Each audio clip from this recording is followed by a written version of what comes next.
Bien, vamos a saludar a esta hora de la mañana con el doctor Augusto Tandazo, él es analista político, experto petrolero. Con él vamos a hablar sobre muchos temas. Póngalo en pantalla al doctor Tandazo. ¿Cómo está, doctor? Buenos días. Gracias por aceptar este diálogo. Gracias más bien a ustedes por invitarme a esta entrevista y estar en contacto con la ciudadanía. A ver, doctor, antes quiero recordarle que en esta entrevista me acompaña Patricia Giler. Voy a ir con la primera pregunta. ¿Por qué la Asamblea posterga el juicio político al Contralor Pablo Celi? ¿Cuáles son los intereses que hay detrás de todo esto, doctor? El tema es muy sencillo. La fiscal general nos dio la pista cuando hablaba de que los procesados sigan en el poder, mientras los procesados sigan en el poder, perdón, será muy difícil que la justicia haga su trabajo con celeridad y transparencia. Y luego, ante esto, el presidente de la República, Guillermo Lasso, le contestó con un Twitter donde dice: con relación a su denuncia, le solicito precisar si algún funcionario de mi gobierno ha ejercido algún tipo de presión para proceder en consecuencia. Ese no debió haber sido el contenido del Twitter de Guillermo Lasso, porque él debió haber dicho de los nombres. Y luego la fiscal general le contesta y le dice: es legítima su preocupación, le dice el presidente Lasso, pero no son funcionarios de su gobierno, sino, aquí viene el temita, ex autoridades y personal de otras funciones y ciudadanos ilustres, quienes han querido incidir en favor de la revisión de medidas dispuestas al procesado Pablo Celi. Nos viene el tema: ¿quiénes son las ex autoridades, el personal de otras funciones? Aquí no puede haber personal de otras funciones más que de la Corte Nacional de Justicia, porque es la que tiene a su cargo el tema. Y ciudadanos ilustres. Entonces, esto me hace recordar cuando en algún momento la fiscal quiso tomar partido en el tema de la pericia forense con el sistema informático electoral. Y por ahí un bigotón que vive en Guayaquil le salió y le dijo que cuidado con que la fiscal se mete en un juicio político. Pero luego de esto hay una pista adicional que nos hace ver lo que está pasando. La vicepresidenta de la Comisión de Fiscalización, Ana Belén Cordero, de Creo, recordó que la ley legislativa impide tratar el caso Celi si no se resuelve primero el caso del exministro de Energía, René Ortiz, que es un caso, primero baladí, porque tiene que ver con un tema de la situación laboral de empleados de la eléctrica CENEL. O sea, no es un tema de trascendencia nacional.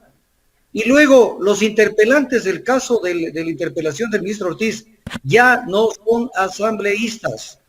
Entonces, no sé quiénes lo van a interpelar a René Ortiz. Y luego la asambleísta Marjorie Chávez del Partido Social Cristiano manifestó este diario, o sea, el diario El Comercio, que no permitirán que la causa contra Ortiz sea archivada. Entonces, ¿por qué quieren ganar tiempo con el tema Celi? Quisieron en estos días que sacaron esta noticia ganar tiempo porque estaba en trámite el pedido de la defensa de Celi, que pedía la revocatoria de la orden de prisión preventiva contra Celi. Pero esto no pasó. Y el tema sigue empantanado, pero hay que ir un poquito más adentro para entender qué es lo que pasa. A ver, lo primero, el Contralor Celi, y esto es un tema que yo lo he venido hablando muchos años. La Contraloría General del Estado, en algunos casos, no en todos, es un peaje en el cual la gente tiene que pasar cotizando, porque si no te cae la glosa o te cae el indicio de responsabilidad penal.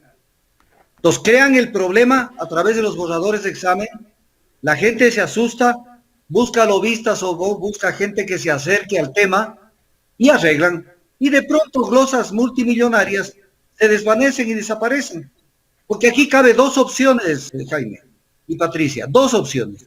O tienen un personal de octava, la Contraloría, que emite glosas y después las desvanecen. O sea, ¿qué calidad de trabajadores tienen para que se las boten abajo tan fácilmente? O la segunda, que algo pasa, pues. Y de esto ya tenemos pruebas, pues. Por ejemplo, el caso No Límite, en donde de la investigación de la Fiscalía se desprende que los procesados pidieron 4 millones en sobornos a la empresa No Limit para bajar las glosas que habían sido puestas a no límite por 13 millones de dólares. Tenemos un caso gravísimo que hace ver que esto es una actividad recurrente de la Contraloría. El caso de los 112 millones de dólares de glosa a Claro. Esto es gravísimo, 112 millones de dólares que se les estableció como glosa a Claro y que el 28 de junio del 2019 la Contraloría desvaneció esas glosas. Pero aquí hay un tema importantísimo. La exdirectora de Auditoría Interna Gubernamental de la Contraloría General del Estado envió, entre la información que tiene la Fiscalía, hay una comunicación que cruza con Celi, con Pablo Celi, y le dice lo siguiente, que para el buen entendedor es suficiente escucharlo y entenderlo. Comillas: jamás me atrevería a decir nada, absolutamente nada de usted. De todo lo que tuve que desvanecer cuando me lo solicitó, y aún en el caso de Claro, que se está en la Fiscalía. Está clarito, o sea, le pidió Celi que desvanezca el tema de Claro y el tema estaba en la Fiscalía. Tenemos el caso de la empresa china CAMS, CAMC, que tuvo más o menos alrededor de 1.000 millones de dólares en contratos con el Estado. Es una lista infernal de todo lo que ha contratado esta empresa constructora. Cuando en el Ecuador hay empresas constructoras de más para construir hospitales o cualquier tipo de infraestructura civil. Y aquí la Fiscalía indica que tiene la evidencia de una transferencia por $1.300.000 realizada el 18 de junio de 2019 por la empresa china CAMS Engineering a favor de Pablo Celi y su hermano Esteban, para desvanecer dos glosas por un valor de la una por 9.9 millones y la otra por 22.6 millones de dólares. Entonces, estos tres casos nos hacen ver, más los casos anteriores, por poner un ejemplo, uno de los casos más emblemáticos, el desvanecimiento de las glosas Odebrecht en época de Carlos Poli. Este es un mecanismo para extorsionar, es un mecanismo para de esa manera conseguir dinero sucio. Y entonces, y quiero no dejar pasar la oportunidad, Jaime y Patricia, para decir lo siguiente. Y este país es o tan ingenuo o tan despistado que Raimundo y todo el mundo pedían hasta hace unos 2 o 3 meses y todos al unísono, era como que cantaban la misma canción. Lo que tenemos que volver es a que la Contraloría sea la que dé el visto bueno de los contratos antes de que se firmen. Peor todavía, pues, porque ahí sí, el PIAC será más grande. Yo no te autorizo el contrato, entonces no hay contrato. Y luego tienen el chance también de molestar la vida por el lado de la ejecución del contrato. Y todo el mundo, no, es que hay que volver a esto. Distinguidísimos, entre comillas, distinguidos, porque se los distingue a quienes defienden. Distinguidísimas personas en el Ecuador, es que tenemos que volver al dictamen previo de la Procuraduría y de la Contraloría General del Estado. Dejen de ser ingenuos. Están creando un peaje adicional, pues, para que la gente diga, necesito el contrato, ¿cuánto? Entonces el tema es sumamente claro de lo que está sucediendo. Ahora, y allí suceden otro tipo de irregularidades, como esta que debe pasar al libro de Guinness. Cuando Jairo Caldas Montero, director nacional de gestión interinstitucional de la Contraloría, se le ocurre decir y designar Jairo Caldas Montero, director nacional de gestión interinstitucional de la Contraloría, designar a Carlos Alberto Rodrigo González como subcontralor general del Estado, porque dice que hay un reglamento de suscripción de documentos, mediante el cual al director nacional de gestión institucional, que es Carlos Alberto Rodrigo González, se le encarga suscribir documentos que se deriven de la gestión de actividades de talento humano, o sea, acciones de personal. Pero las funciones de la Contraloría son mucho más amplias que firmar acciones de personal. Pero además, un reglamento no está sobre la ley. La ley, en el artículo 33 de la Ley Orgánica de la Contraloría General del Estado, es clarísima cuando dice que el subcontralor general del Estado será reemplazado por el contralor, será designado por el Contralor General. Entonces, en este caso, el director nacional de gestión interinstitucional de la Contraloría, Jairo Caldas Montero, está cometiendo un delito porque está permitiendo la usurpación de funciones y no se da cuenta por intentar arreglarlo al tema. Además, el Contralor General del Estado, de acuerdo al artículo 36 de la Ley Orgánica de la Contraloría, puede perfectamente delegar el ejercicio de algunas atribuciones y funciones a los funcionarios de la Contraloría, que es lo que hacen en el tema de talento humano. Pero eso no quiere decir que ha nombrado al subcontralor general, pues. Pero además un tema grave, que aquí el tema está en el limbo, porque el contralor Celi es un contralor subrogante, porque él es exactamente, si me piden a mí que diga exactamente lo que él es el subcontralor general del Estado, encargado de la Contraloría General del Estado. Él es el subcontralor, porque no hay subcontralor general. Él le encargaron. ¿Cómo lo pruebo? Cuando el Consejo de Participación Ciudadana, en aquella resolución del 8 de mayo del 2018, dice que se ratifica a Pablo Celi como Contralor General subrogante. Por lo tanto, no lo ratificaron como Contralor General, y punto, sino subrogante. Por lo tanto, el cargo del Subcontralor General está ocupado.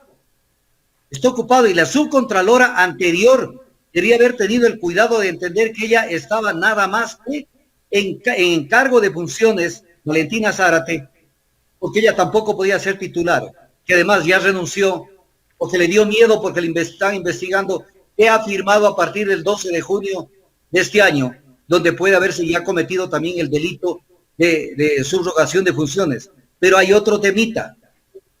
María Lorena Figueroa, directora nacional de patrocinio de la Contraloría, mire qué cargo. Es una abogada que está a cargo de toda la defensa de la Contraloría, directora de patrocinio de la Contraloría. En un Twitter, cuando la Fiscalía muestra algún tipo de evidencias de lo que estamos comentando, dice: Fiscalía de Ecuador allana de nuevo las oficinas de la Contraloría. Claro que allanaron para ver qué evidencias tiene de lo que ha afirmado la señora Zárate.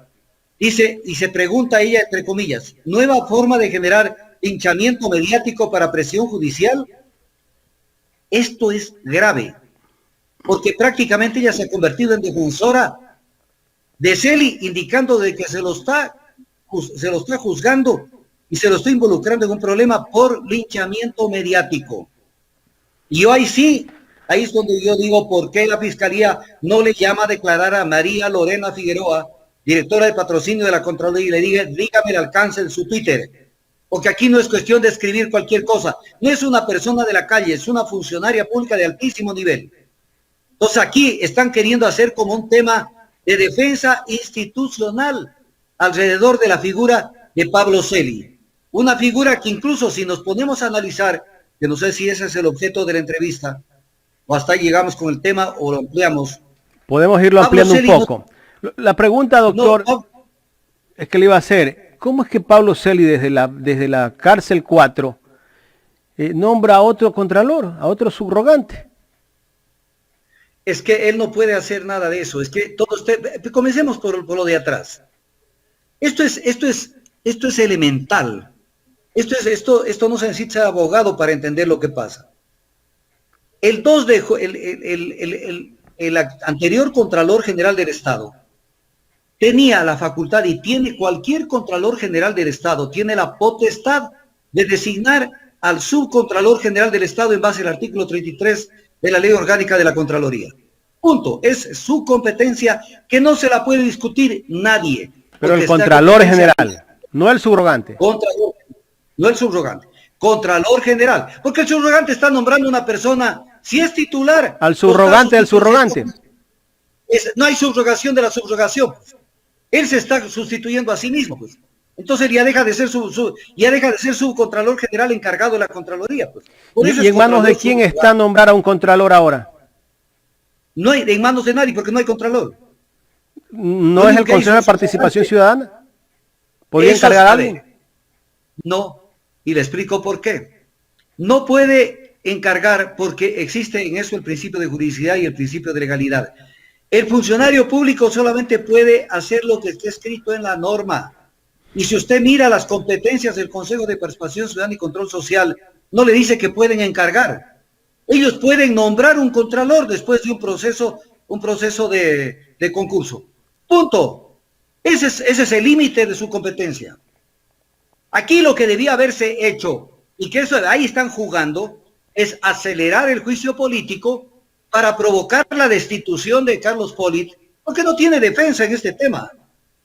Provocar la destitución, y ante la destitución, porque eso ya es la ausencia, es una ausencia del desempeño del cargo, allí sí el Consejo de Participación Ciudadana, nombrar al nuevo Contralor. Es lo que tiene que procederse, pero eso es lo que lo está bloqueando el Partido Social Cristiano y Creo. Pero esto tuvo la venia del Consejo de Participación Ciudadana transitorio del señor Trujillo, que también puso ciertos candados. A ver, pero qué candaditos, son candados que ustedes soplando se caen. Primero, ¿qué dice la consulta popular? La consulta popular, que es el marco jurídico respecto del cual no podía salirse el Consejo de Participación Ciudadana de Trujillo. ¿Qué dice la consulta popular? Que el Consejo Transitorio tendrá competencias para evaluar a las autoridades nombradas por el Consejo Transitorio cesado. Pregunta sencillita. ¿A Pablo Celi de la Torre lo nombró el Consejo de Participación Ciudadana cesado? No lo podían evaluar. Al que lo nombraron fue a Carlos Polit Fayoni. No lo nombraron a él. Segundo, dice la consulta popular en el texto, dice que esta evaluación se realizará en el plazo máximo de 6 meses desde la instalación del Consejo. El Consejo se instaló el 27 de febrero del 2018 y perdió la competencia para evaluar el 27 de agosto del 2018. Y la resolución del 2018. Y la evaluación la hacen en el 2019. Entonces, la hacen el 8 de mayo del 2019. No tenía competencia Pablo Celi para que sea ratificado en absolutamente nada. Y aparte de todo eso, hay un hecho que es incontrastable, que eso es como querer tapar la luz del sol con un dedo. Nos guste o no nos guste, este no es un problema de que no me cae bien, me parece que era un hombre corrupto, me parece que no lo era, esto no va más allá. Carlos Polit Fayoni era el Contralor General del Estado al 2 de junio del 2017. Era el Contralor General. Tanto que él recién el 20 de junio presenta su renuncia al cargo de Contralor. Y el 2 de julio, Carlos Polit es censurado por la Asamblea Nacional. Y ni siquiera fue destituido porque ya renunció. Pero permítame culminar la idea. Entonces el 2 de junio él sustituye, porque él tenía la competencia, lo sustituye a Pablo Celi como subcontralor general, que lo puede hacer porque es un cargo de remoción. Lo sustituye y le nombra a Sabel Chamón con la acción de personal 914. Pablo Celi rompe las acciones de personal y sale el gobierno de Moreno y dice el contralor es Pablo Celi. ¿Y qué tiene que ver el gobierno en esto? Si aquí en el Ecuador hubiera derecho, existiera derecho, que yo dudo que exista derecho, es un país caótico. Si existiera derecho, todo lo actuado por Pablo Celi a partir del 2 de junio del 2017 es nulo, de nulidad absoluta, y hay usurpación de funciones, porque él ya no era subcontralor general. Pero claro, en este país puede pasar lo que quiera. Vea lo que hizo la Corte Constitucional. Brindó lo actuado por el Consejo de Participación, que no lo podía hacer, porque lo que hizo la Corte Constitucional es violar el artículo 233 de la Constitución, donde se dice que todo funcionario o servidor público es responsable por sus acciones u omisiones. Cuando ellos dicen este periodo, el de Trujillo, no se lo topa, entonces les dio impunidad, pues. Ya nadie puede decir qué pasó allí, metieron las de andar, no metieron las de andar. ¿Qué hizo la Corte Constitucional? Una sentencia absolutamente irrita. Entonces, ese es el Ecuador que vivimos, el Ecuador desinstitucionalizado. Doctor, el tema que usted explica, lo ha explicado claramente, pese a que es bastante confuso, ¿no? Y yo creo que de eso se han aprovechado muchas personas, ¿no? Porque es un tema tan denso. Pero todo lo que usted nos ha explicado me lleva a algo que está correlacionado, pero que no tiene que ver con toda esta situación legal. Y es que con lo que usted ha explicado, qué bien que venía, pues venía como anillo al dedo un incendio en la Contraloría.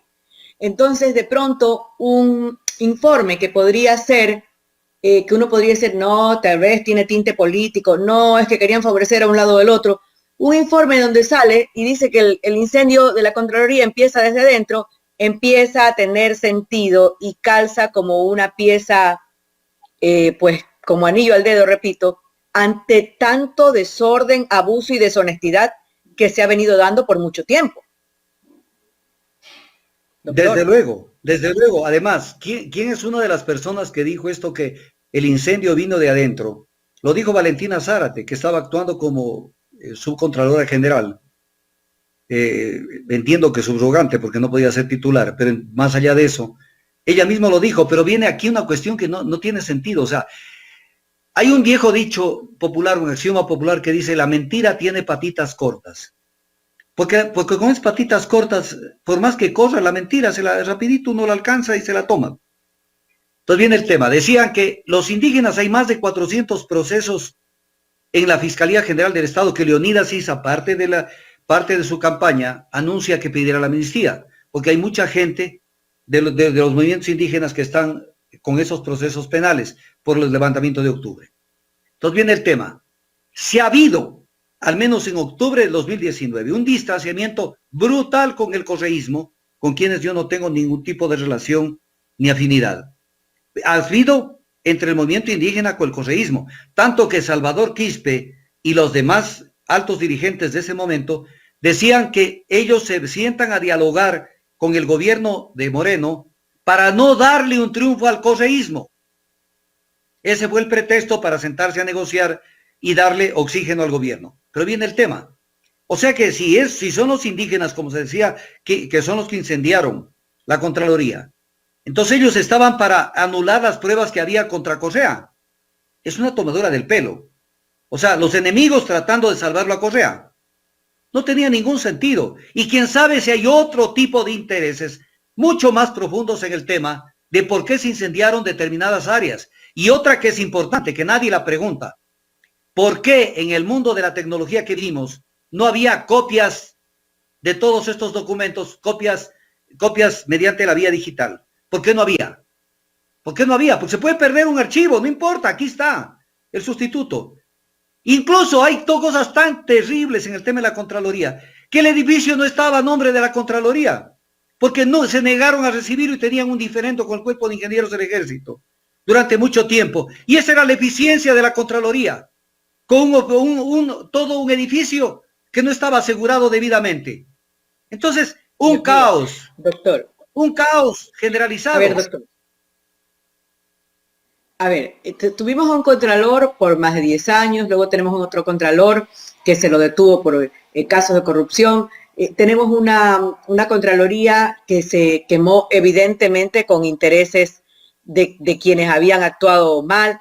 ¿Es salvable esta institución? O sea, nosotros ¿qué podemos hacer con la Contraloría? ¿O sería mejor conformar otro ente gubernamental de control para que no nazca corrupta y de alguna manera no olvidarnos, porque ese es el problema de los ecuatorianos, no olvidarnos de lo que ha pasado en esta Contraloría y evidentemente investigar bajo la observación no solo de expertos, sino también de la comunidad? Pero, Dios mío, tener una institución en la que podamos confiar, porque es que ahí no podemos confiar en nadie. A ver, le voy a contar una anécdota.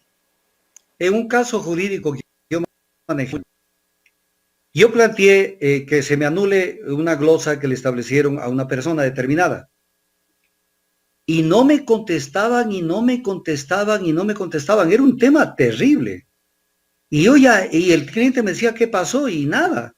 Iba a la Contraloría y no pasaba nada. Y un día de esos sale el subdirector de responsabilidades de la Contraloría y me dice, doctor Tandazo, quiero hablar con usted. Dice, no se moleste, dice, por lo que le voy a decir. Pero verá, demándenos mejor en el Tribunal Contencioso, porque no le podemos dar la razón. Y le digo, ¿por qué no me pueden dar la razón? Me dice, porque hemos emitido como 500 resoluciones en ese sentido y usted nos hace caer en cuenta que todas estaban mal formuladas. Entonces, demándenos. Entonces, es la Contraloría. Es la Contraloría. O sea, usted ve un informe de la Contraloría, verá, le voy a graficar lo que pasa. Saca un informe de la Contraloría. Es un documento X. Entonces, usted como abogado le dice a la Contraloría, no es correcto lo que usted asevera en tal parte del informe porque la verdad de los hechos es otra, la ley, el contrato dice esto otra cosa, Entonces uno dice, los apreté y no tienen para dónde irse. Entonces cuando ya le ratifican el informe le ponen, la defensa de fulano de tal o de la empresa tal dice, comillas, y copia parcialmente lo que les interesa. De un documento de 15 hojas, de 20 hojas, le transcriben 6, 7 párrafos chiquitos, para decir que se han cumplido con la obligación de analizar los descargos. Y luego vuelven al mismo remoquete del análisis anterior, sin controvertir lo que uno dice. Si uno dice, no es cierto que la casa que usted dice queda ubicada en la calle Clemente Yerobi, sino en la calle Subichaca, sino en la calle Clemente Ballén. No le dicen eso, sino que nos ratificamos en el este porque de todas maneras ha habido violación. Entonces, ¿y por qué no me contestas lo que te pregunto? Yeah. Me estás hablando de cuestiones fácticas que no te hicieron. Entonces, cuando la Contraloría decide a usted partirle la madre, se la parte en 2 pedazos, porque hay la orden, porque aquí viene otro tema. Un informe de la Contraloría. Pero, doctor, por eso, doctor, perdón que le interrumpa, pero es que, mire, usted nos da más argumentos para la pregunta que le estaba haciendo. ¿Por qué tiene que seguir viviendo una institución como esa que no es garantía para nadie en el Estado? ¿Por qué no formar una nueva institución que nazca no en los tentáculos de la corrupción, enraizada? Porque no estamos hablando de que esto ocurrió hace 2 años, ocurrió hace 5, ocurrió hace 10. Esto ha sido de siempre. ¿Por qué no? O sea, realmente los ecuatorianos no nos merecemos lo que tenemos por Contraloría o por ente de control.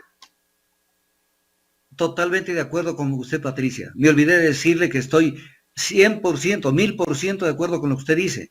Eso no tiene solución.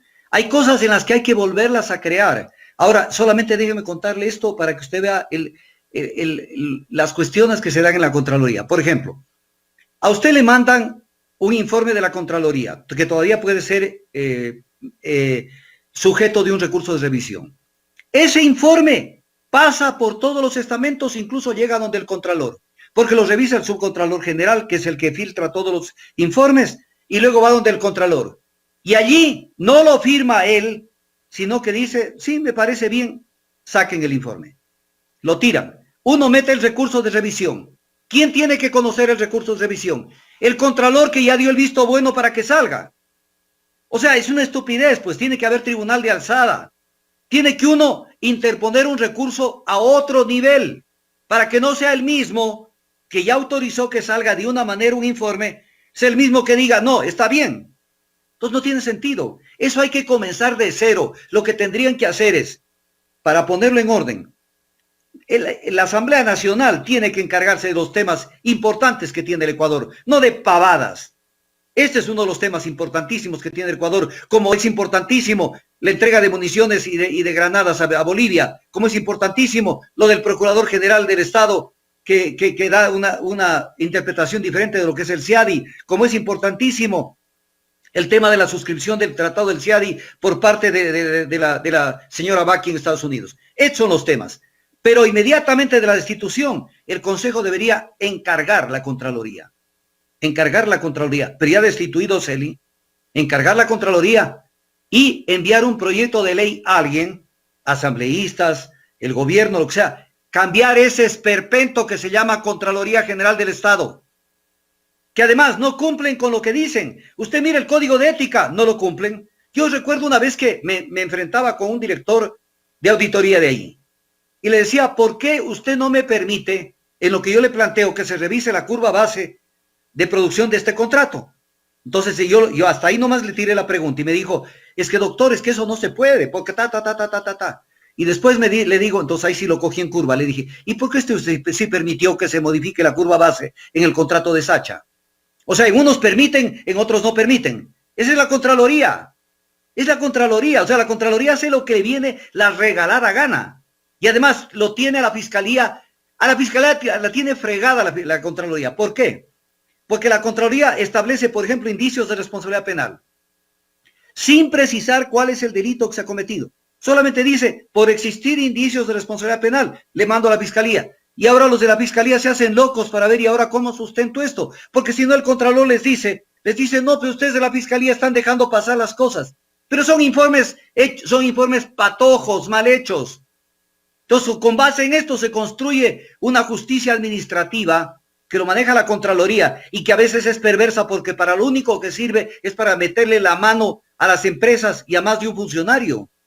Entonces, esto tiene que cambiar. El auditor de la Contraloría tiene que pasar por una cantidad de filtros y uno de ellos filtros psicológicos, porque tiene que ser una persona que entienda que no en todo tiene que encontrar irregularidades y que a él no lo nombraron gerente de una empresa o administrador de una empresa, porque ellos comienzan a pensar y dicen, por ejemplo, cosas como estas: yo hubiera hecho esto, es problema tuyo, tú lo hubieras hecho, pero yo soy el que estoy al mando de la empresa, pues. Yo he hecho acá, demuéstrame que ha causado un perjuicio, pero no te me metas en tu cabeza que tú eres el que vas a pensar cómo es que yo debía manejar la empresa. Y hay casos que son graves, que pasan, y eso sí no los ven.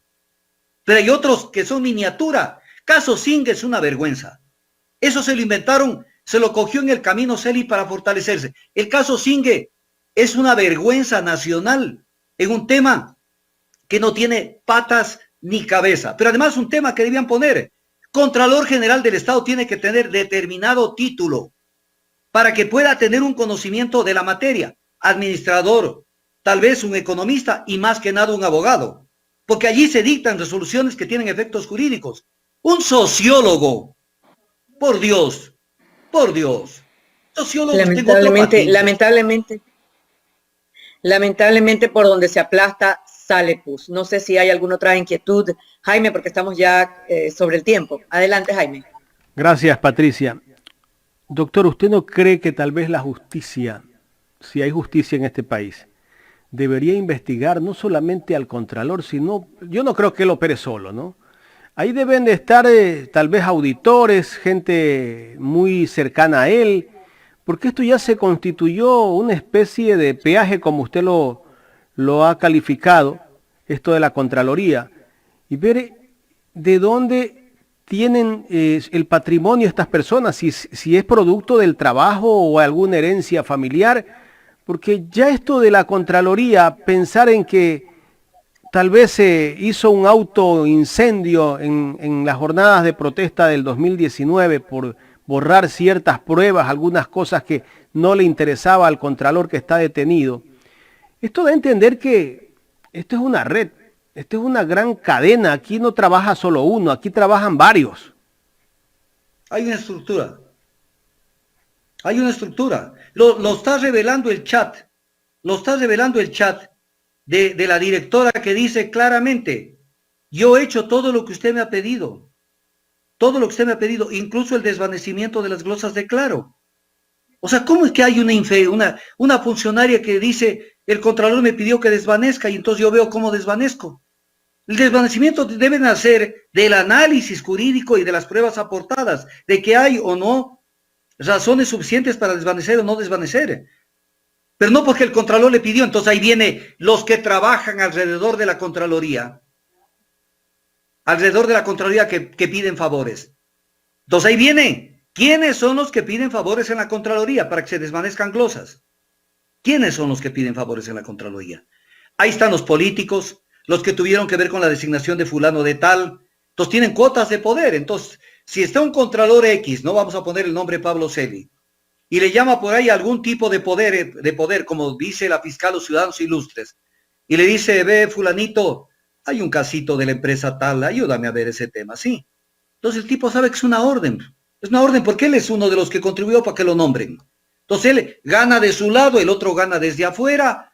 Entonces, ¿qué es? Eso es control, eso es control. Eso no es control, porque se encarece. Voy a poner un ejemplo, Jaime, que es brutal y es verdad. La contratación pública en el Ecuador se encarece, entre otras, ¿por qué? Porque alguien que firma un contrato con el Estado, no es que firma y dice, a ver, este es el costo de lo que yo tengo que asumir para lo que es la obra o el servicio que voy a prestar, y esta es mi utilidad. No, tiene que encarecerlo porque sabe que en el camino se le van a presentar unas piedras que él tiene que sortearlas, palos en la rueda que le van a poner. Entonces, lo que debía costar, por poner un ejemplo, $10 millones, dice, pongámosle 13. Porque en el camino me salen con que me glosan, en el camino me salen con que hay indicios de responsabilidad penal, en el camino tengo algún problema. Entonces, la contratación pública en el Ecuador es más cara por estos peajes, porque la gente tiene que guardarse recaudos para poder atender esto. O sea, el tema es claro, en el Ecuador es más caro contratar. Si usted me dice, claro que no se pueden comparar economías, porque una cosa es una economía dolarizada y una economía no dolarizada. Pero en el Ecuador es más claro contratar 1 kilómetro lineal de carretera que en cualquier parte del mundo. Porque la gente sabe que tiene que tarde que temprano. Usted lleva un escrito y la gente dice, a ver, ¿de qué se trata este caso? Ah, es un caso de un contrato de 10 millones. Le brillan los ojos y dice, en 10 millones, ¿cuánto pediré? Entonces, así es el tema. No dice, voy a analizar si hay irregularidades o no. No. O sea, ¿de cuánto es el contrato? Puede ser de 100 millones y de pronto no hay nada. O a veces hay casos donde sí hay irregularidades y las desvanecen, como el caso de Odebrecht. Hay un caso que le invito a que algún día me invite a hablar solamente de ese tema, de un tema que es vergonzoso, pero le digo en pastillita, en pastillita. En el contrato se establecía de la Central San Francisco que la compañía, escúcheme esto bien, Jaime y Patricia, se establecía que si la compañía Odebrecht entregaba antes del plazo fijado, entregaba, no sé si estoy conectado. Por supuesto. Ya. Que si entregaba antes el contrato, tenía lugar a un premio. Y bueno, está bien, se lo pusieron porque el Estado gana con producir energía eléctrica más pronto. Te doy este premio. Entonces, le glosó la Contraloría de entrada, entre otros rubros. Le reglosó a Odebrecht, en el caso de San Francisco. Y de pronto le desvanecen. Entonces uno dice, y cuando le desvanecen, dice porque, mire, esto es terrible. Dice porque se ha comprobado que evidentemente la compañía sí entregó antes la obra. Claro que entregó antes la obra, psijito, pero le entregó con 253 daños. Si yo me comprometo a usted entregarle un edificio el día de 29 de junio del 2021 y le entrego a usted, en vez del 29 de junio, se lo entrego el 15 de abril. Y le digo, y deme el premio que me dijo. Pero usted ve el edificio y dice, pues no hay ventanas, no hay pisos, esto está sin lacar, esto está sin pintar. ¿Cómo es que le doy el premio? Y eso hizo la Contraloría de Carlos Poli. Le bajó esa glosa entre las múltiples glosas que hizo con Odebrecht. ¿Dónde estuvo la justicia para que lo encaucen al Contralor General? Y le digan, señor, ¿cómo usted desvaneció esta glosa? ¿De qué premio habla? Si me entregó una obra, y estoy hablando técnicamente, Jaime, con conocimiento. No, yo no me invento nada. 253 daños tuvo la Central San Francisco. Y eso fue auditado por 9 empresas. Y ratificaron lo mismo. Entonces, no me estoy inventando. Entonces, sí entregaron antes, pero entregaron una pagada de Central. Y desvaneció todo eso Celi. ¿Y qué pasó con Celi? Cuando las papas quemaban, eran los años 2008, 2009, 2010, siguió hasta el 2017. Porque era el contralor, era el contralor que en ese momento servía a quienes estaban en el poder. Porque todo gobierno quiere tener valor propio. Doctor, y no solo eso. La justicia no vinculó a los señores Odebrecht en el proceso donde está preso el ex vicepresidente Jorge Glass, que debería de haber sido también vinculada al caso. Verá, qué bueno que tocó el tema. Primero, eso se llama acuerdo de leniencia. Es lo que firmaron con Odebrecht. A ver, para que exista el principio non bis in idem, o sea, el principio de que ya fue juzgado en otra parte, tiene que haber lo que se llama en derecho identidad subjetiva y objetiva de la acción. Las mismas personas y el mismo caso. A Odebrecht lo juzgaron en Brasil por otros casos, no por el caso ecuatoriano ni por el caso San Francisco. Entonces, con ese hueso a otro perro. Y aquí no le hicieron a Odebrecht como lo hicieron en el Perú, y como lo hicieron en otras partes, que pague. Aquí Odebrecht más bien es la que quiere que le paguen. ¿Por qué? Porque todo lo hicieron mal hecho. Y ahí voy a dejar metida la puntita en esto. El presidente de la República, Rafael Correa Delgado, 9 de octubre del 2008, emite un decreto con el cual los manda sacando del Ecuador a los funcionarios de Odebrecht. Si usted tiene un problema jurídico, Jaime o Patricia, yo soy su abogado, y me dicen que los han estafado, yo lo primero que pido es prohibición de salida del país para que respondan ante la justicia. ¿Por qué Correa los mandó sacando? Para que no respondan. Porque no hay otra explicación. Y después, yo tengo toda esa información. No tenían a quién citar ni notificar, porque no había gente de Odebrecht. Porque los sacaron. Y cuando los regresaron dándoles más contratos. O sea, este es un país salvaje, que hay que ponerlo algún día en orden. Y parte de esas patas de la mesa que no funcionan en el Ecuador es la Contraloría General del Estado. Y hay otras más. La Procuraduría General del Estado en la parte de la Dirección de Patrocinio Internacional. Eso es una vergüenza. Esa es una vergüenza. Entonces, el Ecuador la última pregunta. Le tengo una última pregunta. En el caso de los pertrechos que se entregaron a Bolivia, en el gobierno de Moreno, para apoyar la caída de Evo Morales, ¿quiénes tienen responsabilidad aquí? Es facilito, pero como todos se quedan mudos, porque es el país de los ciegos, sordos y mudos. ¿Qué no se han devuelto esos pertrechos? ¿Cómo? No se han devuelto, pero así los devuelvan, ya se cometió el ilícito. Primero. Segundo, ¿qué tenían que haber hecho? Lo básico, sea Asamblea Nacional o sea la Fiscalía General del Estado, que puede de oficio investigar sin esperar informe de la Contraloría.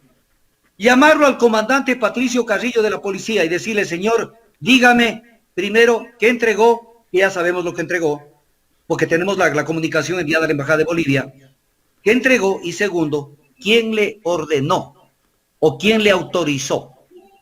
Ese es el tema del millón. ¿Fue María Paula Romo? ¿Fue el general Osvaldo Jarrín? ¿Fue el presidente Lenín Moreno en persona? ¿Quién le autorizó? Pero dejan muertos, no quieren topar. Pero mire lo que son los izquierdistas en el Ecuador. Se pasan hablando del pasado. Entonces, la Operación Cóndor, cuando había la contribución entre gobiernos para repeler cualquier tipo de protesta social o desaparecer dirigentes. Entonces, es que la Operación Cóndor y la Operación Cóndor, esto podría yo llamarle arbitrariamente la Operación Cóndor 2, porque fue el auxilio de la policía ecuatoriana al Ministerio de Defensa de Bolivia, porque ni siquiera es a la policía o con policía, enviándole pertrechos, municiones de guerra y granadas para repeler al pueblo boliviano. Y entonces viene, esto no es una Operación Cóndor del estilo de la Operación Cóndor. ¿Y dónde están los dirigentes de izquierda? ¿Dónde están los Pachacuti? Que fueron los que deberían protestar por esto. ¿Dónde están? ¿Dónde está Guadalupe Llori? Para que lo llame al comandante general de la policía, Patricio Carrillo, a través de la Comisión de Fiscalización. ¿Dónde está la Comisión de Fiscalización? Que lo llamen a Patricio Carrillo y le diga, ¿quién ordenó esto? Que entregue a Janine Áñez este tipo de pertrechos. Porque además se cometió peculado. Disposición arbitraria de recursos públicos, y además se violó la Constitución porque era injerencia en asuntos internos de otros estados. Entonces eso ya va quedando en el limbo, ya lo van dejando en el limbo, los medios de comunicación rápidamente lo tapan, ya no dicen nada y se va quedando. ¿Por qué? ¿Por qué? Porque hay intereses, los medios de comunicación masivos responden a intereses económicos y políticos y están insertados dentro de una geopolítica también latinoamericana y mundial. Entonces, esto, por ejemplo, es para que la Asamblea Nacional madrugue y diga que venga ese señor a explicarnos qué pasó con este tema. Porque aquí no se puede hacer. Mire ese famoso comandante de la policía que salió delante de toda la tropa y delante de ellos se solidarizó con el ESMAD de Colombia, diciendo que es solidario con la lucha contra las protestas sociales que hacen en Colombia. Eso lo puede hacer un funcionario. Yo soy presidente de la República. No me dura 24 horas, no anocheces, antes de que llegue la noche le doy la baja. ¿Qué es eso? Pues política internacional manejada por un coronel. Y en un tema que hay que cuidarse mucho, primero porque no es que un coronel va a realizarse de esa manera. Doctor, Aquí Pero estamos. la general Tanya Varela también dio sus declaraciones diciendo que esto es normal, estos acuerdos que tienen los gobiernos de intercambiar municiones. No sé si usted escuchó las declaraciones que dio la general Tanya Varela, comandante general de la policía. A ver, si existiera un enemigo mayor, voy a poner un ejemplo. Voy a poner un ejemplo muy, muy claro. Vivimos en Latinoamérica. Se armó el problema de las Malvinas hace muchísimos años. Y bajó las tropas inglesas con toda la armada inglesa a volver a capturar las Malvinas. Si hubiera sido presidente del Ecuador y Argentina me dice, no te sobran unos misiles por allí que necesitamos o alguna vaina, pues dale, dale. Pero es un tema para repeler protesta social. Es un tema que incluso raya contra normativa de Naciones Unidas. Porque raya contra los principios básicos de la aplicación, principios básicos del uso de la fuerza por parte de autoridades encargadas de hacer cumplir la ley. Riñe contra todo eso. Entonces no pueden hacer ese tipo de cosas solidarios entre ellos para repeler al pueblo. ¿Dónde está previsto eso? ¿En qué instrumento internacional está previsto eso? Pero además, no hay problema que la comandante Tania Varela, que no debutó bien porque de entrada debutó con unas prepotencias del otro mundo. Y yo me alegré, felicité incluso que por primera vez una mujer llegue a la Comandancia General de Policía. Pero guarde prudencia. Pero además, no hay problema, comandante Varela. Vaya a declarar eso, pero en un proceso, para ver el alcance de sus palabras. Y que demuestre, estos son cooperaciones. A ver, ¿cómo se dan las cooperaciones? ¿De palabra, de boca, porque me llama un coronel de otro país? ¿Cómo se da? Porque ustedes hacen lo que les da la gana.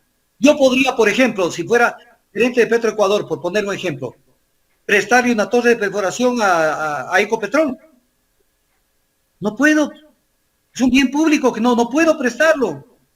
Entonces no es un tema así de sencillito, son cooperaciones. Pero esto tiene que decirlo dentro de un proceso incoado, abierto, para que de allí se determinen si hay responsabilidades penales o administrativas.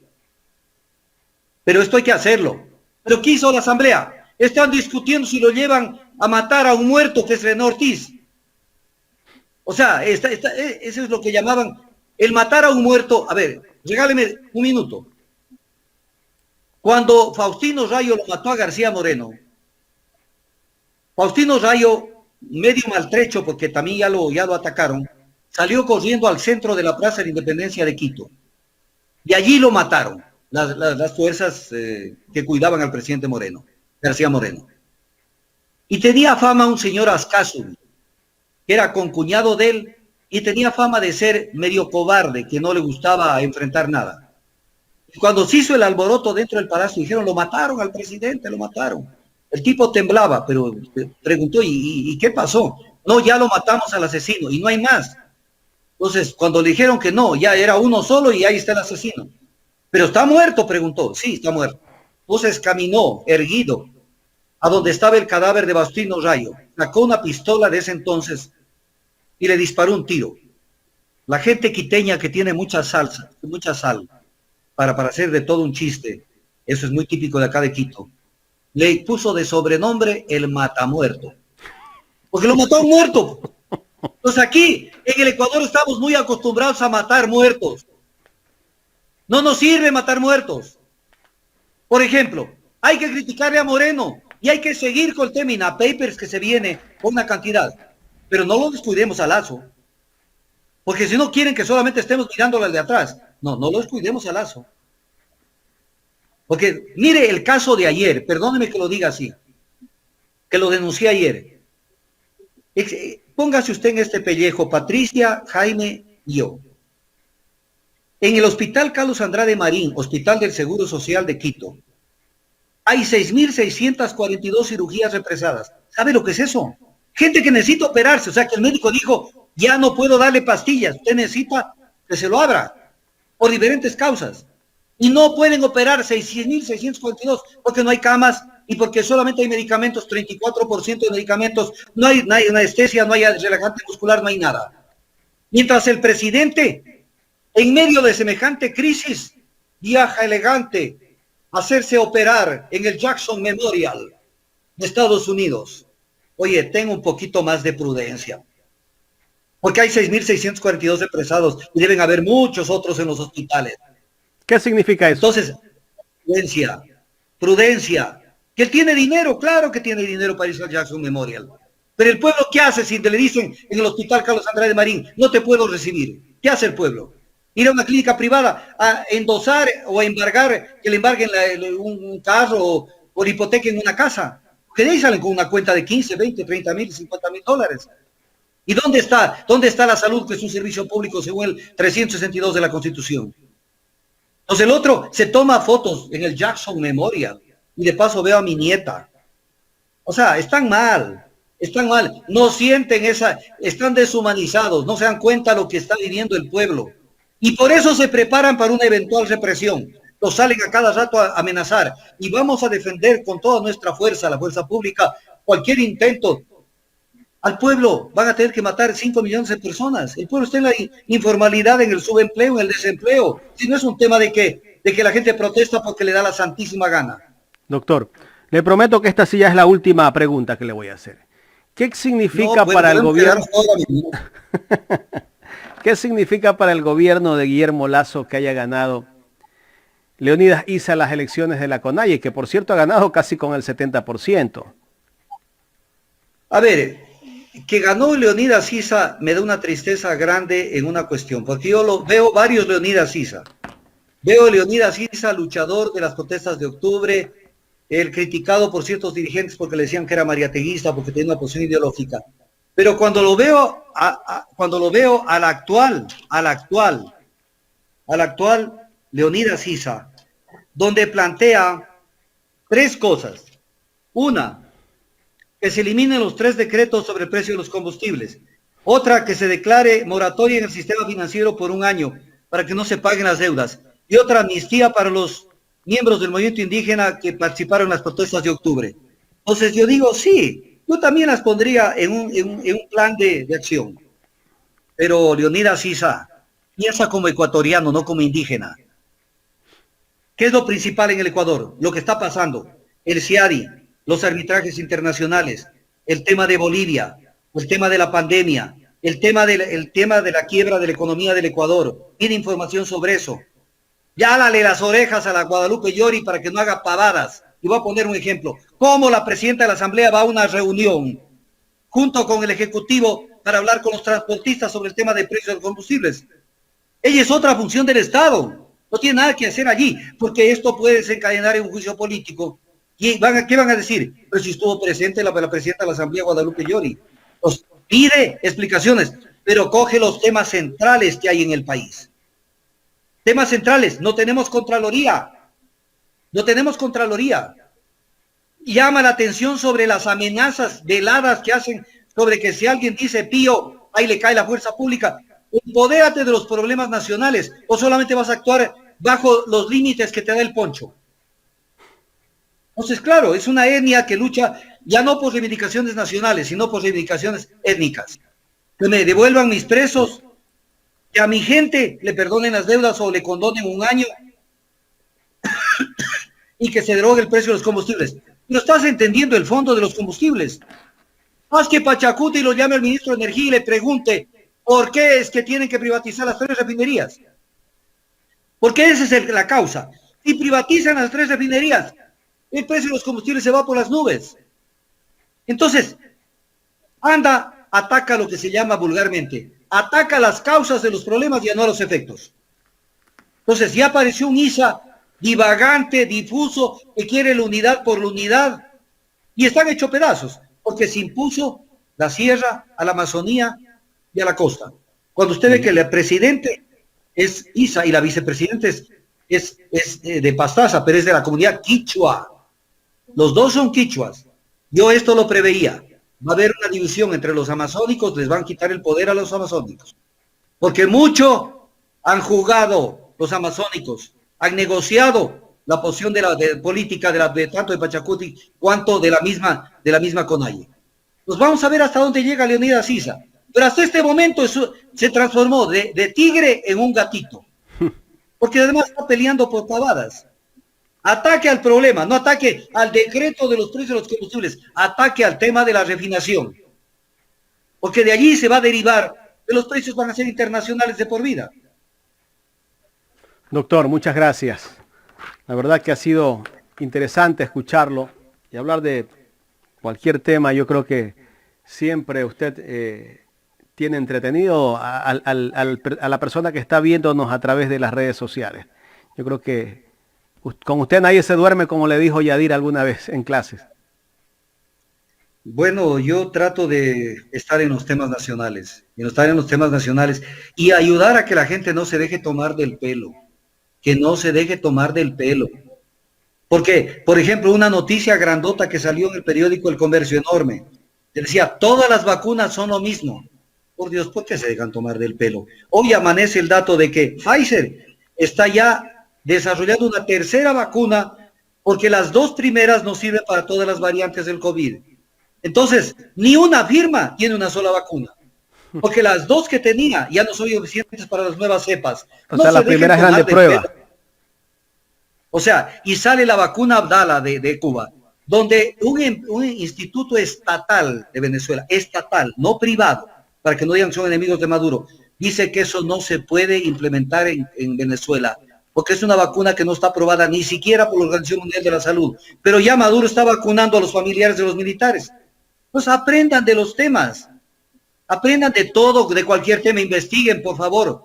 No sean sujetos de su vida, no objetos del poder, porque el poder los domina. Investiguen para que sean mejores ciudadanos. Gracias, doctor. Gracias, Jaime, gracias, Patricia, muy amables por su entrevista, muy honrado de estar en Ecuador en Directo. Gracias a usted, doctor Augusto Tandazo, analista político, aquí en el programa Los Especialistas.